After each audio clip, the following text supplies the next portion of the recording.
आपका कहना सही है कि स्वीकृति तो नहीं होती है, लेकिन बाध्यता तो है ही है ultimately.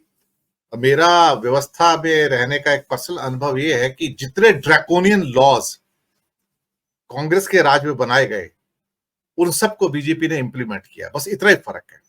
Most of the draconian laws were made by Congress and they all were implemented against them by this regime. उन्होंने अपने तो कोई लॉ ही नहीं बनाए सर, उन्होंने तो उन्हीं लॉज को इंप्लीमेंट किया है।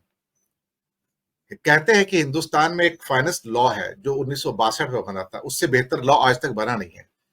वो है इंडिया का कस्टम्स एक्ट 1962, सबसे मोस्ट मॉडर्न, मोस्ट वाइब्रेंट। लेकिन उसके अंदर भी एक क्लॉज थी, सेक्शन 123, बर्डन ऑफ प्रूफ। वो कहता है मैं तुम्हें गिरफ्तार करता हूं और मैं कहता हूं कि तुम अपराधी हो, मुझे प्रूव नहीं करना है कि तुम अपराधी हो, तुम्हें प्रूव करना है कि तुम इनोसेंट हो, तब तक जब तक कि कोर्ट तुम्हें छोड़ ना दे। जब तक कोर्ट तुम्हें छोड़ ना दे तब तक तुम अपराधी हो।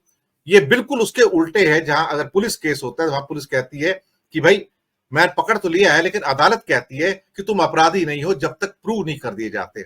लेकिन ये जो क्लॉज थी 123, वो कस्टम्स एक्ट में हटी और मनी लॉन्ड्रिंग एक्ट में आ गई।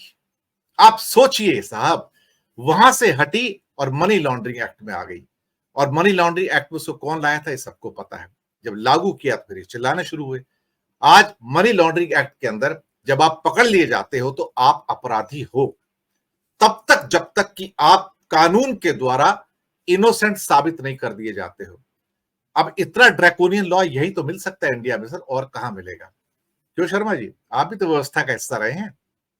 तो ये जो सारे कानून उन्होंने बनाए थे, उस कानून का फंदा बीजेपी ने कांग्रेस के गले में उन्हीं के लॉ के द्वारा डाला है, क्योंकि ये सोच नहीं पाए कि हम जो ड्रैकोनियन लॉ बना रहे हैं, जो उसके अंदर क्लॉज लिखी जाती है, जब एक वर्ड लिखा जाता है आप इस देश की सुरक्षा को, सॉवरेनिटी को, सिक्योरिटी को, इसके इकोनॉमिक इंटरेस्ट को हार्म पहुंचाना चाहते हैं, या अबाउट टू हार्म और अटेम्प्टेड टू हार्म और in any way you if you think कि हाँ आप इसको किसी रूप से नुकसान पहुंचा सकते हैं, अभी नहीं पहुंचाया है, यानी कि फ्यूचर में भी आप कर सकते हैं, तो वो इतनी वाइड डेफिनेशन है।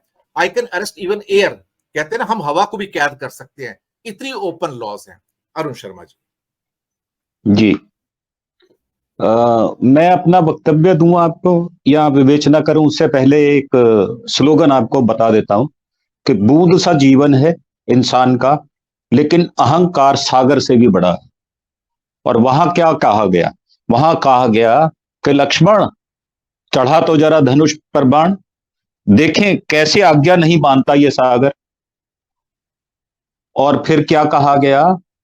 यदि मन चाहा बोलने की इच्छा हो तो अनचाहा सुनने की ताकत भी रखिए। और इसके बाद में एक बात और कही गई, जो आपने बात कही कि जो कानून बनाए कांग्रेस ने वो बीजेपी इंप्लीमेंट कर रही। उससे पहले मैं आज सवेरे की एक घटना आपको सुना देता हूं।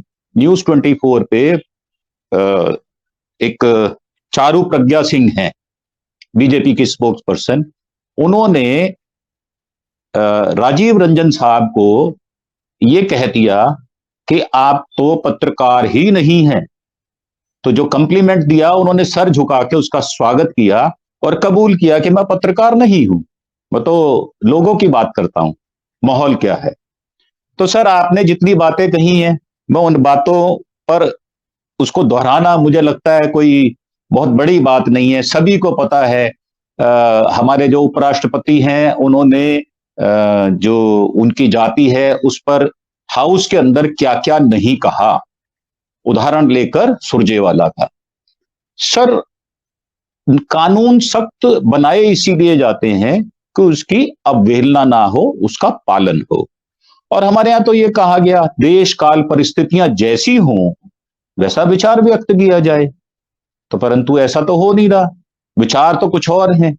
अब ये कहा जाता है कि एक झूठ को 100 बार बोलें तो वो सच हो जाता है, परंतु मेरा कहना है कि आज का वक्त है कि एक सच को 100 बार बोले तो ही सच होता है, अन्यथा वो झूठ ही होता है। तो सर जितनी बातें हैं आप विवेचना कर लीजिए, कहां कहां कौन कौन सी बातें हो रही हैं सबको पता है। और मोदी जी की भी रिकॉर्डिंग आ गई, दोबारा से रिले भी हो रही है, वायरल भी हो रही है, सब कुछ हो रहा है। अब उन सब बातों पर अगर हम विचार विमर्श करें तो तथ्य क्या निकलता है? तथ्य ये निकलता है कि आपने कहा कि भारत जो है वो नॉर्थ कोरिया जैसा लगने लगा है। हमारे यहाँ जब हमारी उम्र 60 वर्ष की होती थी ना, और हमारे पिताजी की जब 60 वर्ष की हुई, तो रिश्तेदार कहा करते थे साठा पाठा हो गए पिताजी। परंतु हम तो देखते थे पिताजी हंसते खेलते हुए आते थे। जब घर में प्रवेश करना उन्होंने, हंसी का माहौल हो जाता था।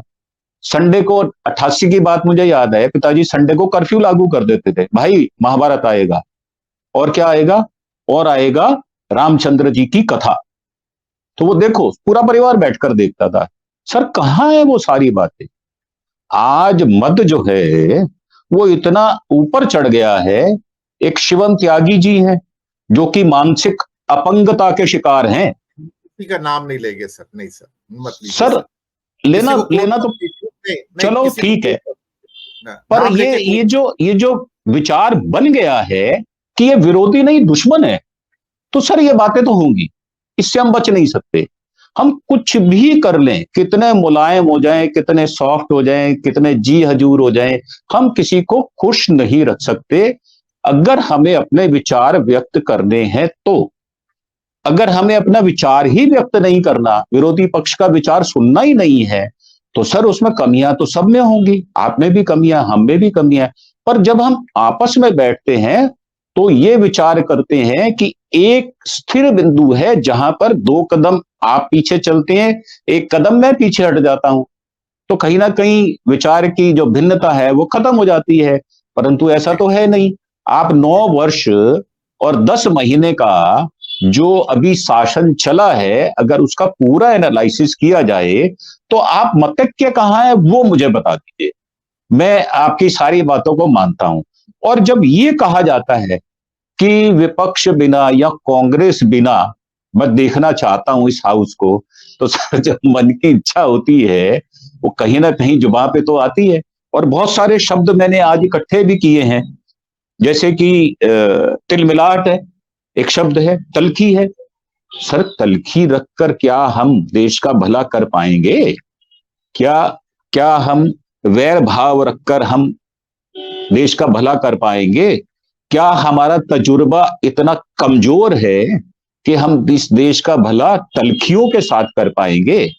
तो वैमनस्य जो है, जो आज व्याप्त है, सर्वव्याप्त है वैमनस्य, उसको खत्म किए बिना देश की तरक्की होगी, इंफ्रास्ट्रक्चर मजबूत होगा, डिस्पेंसरियां बनेंगी, कॉलेज बनेंगे, फीसें कम होंगी, गरीब आदमी को 450 रुपए में सिलेंडर मिलेगा? मेरा जवाब नहीं। जी।